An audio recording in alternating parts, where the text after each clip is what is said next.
Bonjour, c'est Alice. Donc aujourd'hui, comme souvent en ce moment, je continue un peu sur la liste de jeux qui sortent à SN et qui m'intriguent et dont j'ai envie de discuter après avoir regardé un peu les informations disponibles pour le moment. Donc aujourd'hui, j'avais envie de vous parler d'un tout petit jeu pour changer un peu des gros jeux que j'ai présentés dernièrement, qui va être World Exchanger. Donc World Exchanger, c'est fait par deux auteurs que moi je connais pas trop. Un qui a l'air d'être un auteur qui a taïwanais qui a pas forcément fait beaucoup de gros jeux ou quoi que ce soit, et l'autre qui est un auteur qui travaille en Chine aussi, qui a l'air d'avoir fait plusieurs petits jeux. Bon, moi je les connais pas trop, et par contre c'est chez Emperor S4, donc un éditeur qui fait pas mal de jeux hop, assez sympa. Oula, pourquoi ça a tout détrié? Parce que j'ai... Voilà, hop. Donc pas mal de jeux assez sympas, et pour moi ils font rarement des jeux vraiment exceptionnels, mais ils font pas mal de jeux plutôt plaisants, plutôt à découvrir, et surtout ils ont un super stand à SN. En général on y est toujours bien accueilli, c'est toujours très très sympa. Du coup moi ça me donne envie d'aller le découvrir, et le principe surtout est très très drôle. Donc de base c'est tout simple, on a un argent de départ avec des villes de départ. Toutes ces villes valent de l'argent. Et donc à chaque tour, on va jouer en 12 tours pour une année, soit on va acheter une carte pour son prix, soit on va vendre une carte pour son prix, et si jamais on le vend dans le bon mois, on a un petit bonus.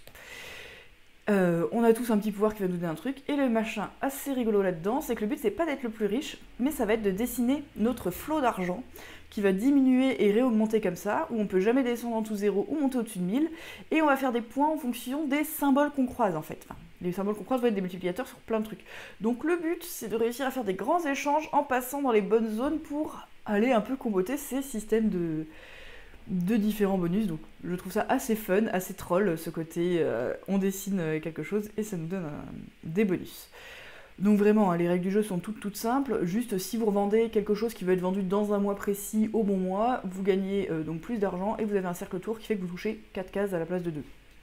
Voilà, donc c'est en gros juste ça. Il y a quand même des petites choses un petit peu rigolotes. Donc parmi les symboles qu'on croise, beaucoup vont être des multiplicateurs. Par exemple, les espèces d'étoiles bleues, ça va multiplier le nombre de villes bleues qui nous restent en fin de partie par des points. Donc on a des points pour ce qui nous reste en fonction de ce qu'on a croisé.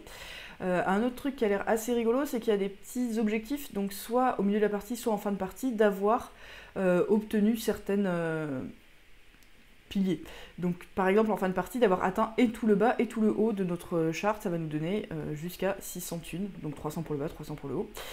On va avoir des compétitions par rapport aux autres sur le plus, le moins. Il y a une fiche de propagande qui fait des points en fin de partie sur à quel point on a augmenté en fonction des traits qu'on a croisés.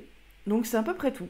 Voilà, donc sur les villes on a, hop, si on voit un peu plus grand, des fois voilà, ça se revend pour plus cher, des fois il y a des petits symboles qui vont nous donner des petits bonus potentiellement.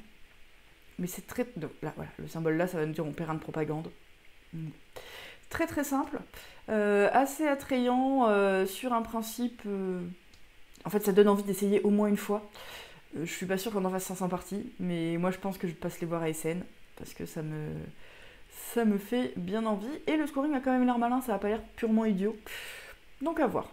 Voilà, une mini vidéo sur un jeu qui me tente. Oui, quand même. Dans un peu la même collection, ils ont l'air de sortir World Splitter. Il n'y avait pas beaucoup d'infos jusqu'à hier. Là, ils ont commencé à sortir un peu des principes de jeu.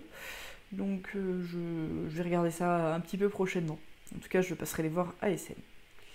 Bisous, à très bientôt.